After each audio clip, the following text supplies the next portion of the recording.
Hello दोस्तों, good evening. आप लोग कैसे हैं? बेहतर होंगे, अच्छे होंगे। आइए आज हम समझते हैं नेक्स्ट क्वेश्चन। ठीक है।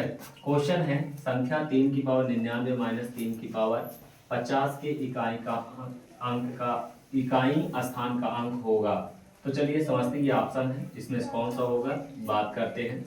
तो जैसे 3 की पावर 99 माइनस 3 की पावर 50, तो यहाँ से समझिएगा 3 की पावर 99 में 4 से भाग करिए, 3 की पावर 50 में 4 से भाग करिए। अब देखिए 4 से भाग 99 में करना है तो 4 दूनी 8, 1 और 9, 4 चौक 16। ठीक है, ये 9 में छा गया 3। ठीक है, 3 बचा। अब यहाँ पर हमको ध्यान देना है कि जो शेषफल बचता है इसी को पावर में चढ़ा दीजिए। ठीक है, और जो पूरा कट जाएगा जैसे 3 की पावर 24 गुणे 3 की पावर 3। ठीक है, यहाँ पर ध्यान दीजिए। अब इसका जो मान होता है वो 1 होता है और 1 गुणे ये आएगा तो यही चीज आएगा, इसीलिए डायरेक्टली ये लिखेंगे। अब इसी तरह यहाँ से इसका करेंगे तो 12 चौक 48, 2 50, तो पूरा 12 कट गया है, 2 शेषफल बचा है तो 3 की पावर 2। अब यहाँ से 3 त्रिक का 9 त्रिक 27, 3 त्रिक का 9। अब 17 में से 9 गया 8 और ये 18 हुआ, तो इकाई का अंक हमको चाहिए। तो इकाई का जो अंक है, इकाई अंक वो कितना है 8। तो ऑप्शन नंबर कौन सा होगा? डी होगा। क्या समझ में आया? यदि समझ में आया हो तो वीडियो समझ में आया तो आइए बढ़ते हैं नेक्स्ट क्वेश्चन। आइए बच्चों समझते हैं नेक्स्ट क्वेश्चन। प्रश्न है 138 के संपूरक का कोटिपूरक। यहाँ पर ध्यान दीजिए, दो क्वेश्चन है।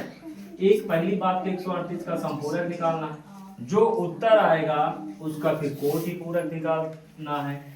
समपूरक का मतलब होता है कि दो कोणों का योग 180 हो, और कोटिपूरक का मतलब होता है दो कोणों का योग कितना हो? 90 हो। ध्यान दीजिएगा, यानी कि फर्स्ट प्लस सेकेंड अगर कोण का योग 180 हो तो ये कहलाता है आपका समपूरक। क्या कहलाता है? समपूरक। और यदि फर्स्ट और प्लस सेकेंड का योग 90 हो तो ये कहलाता है कोटिपूरक। क्या कहलाता है?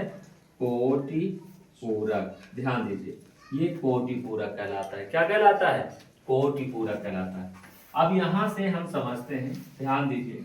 जैसे यहां पर कह रहा है संपूरक कोण ज्ञात कीजिए, तो चूंकि संपूरक कोण बराबर होता है, संपूरक कोण बराबर 180 माइनस, ठीक है, कोण दिया गया कोण, तो यहाँ पर 180 माइनस दिया गया कोण कितना है? 138 है। तो 138 घटा 10 में से 8 गया 2, 7 में से 3 गया 4, ये 42 हो गया। अब कह रहा है कोटिपूरक चाहिए, तो कोटिपूरक कोण, ध्यान देना, कोटिपूरक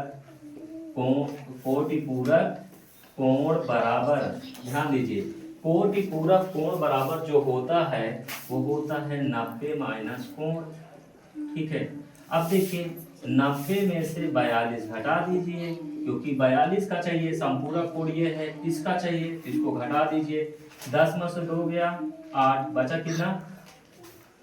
8 बचा, 8 में से 4 गया 4, तो 48 हुआ। कितना हुआ? 48। तो ऑप्शन नंबर कौन सा होगा? बी होगा।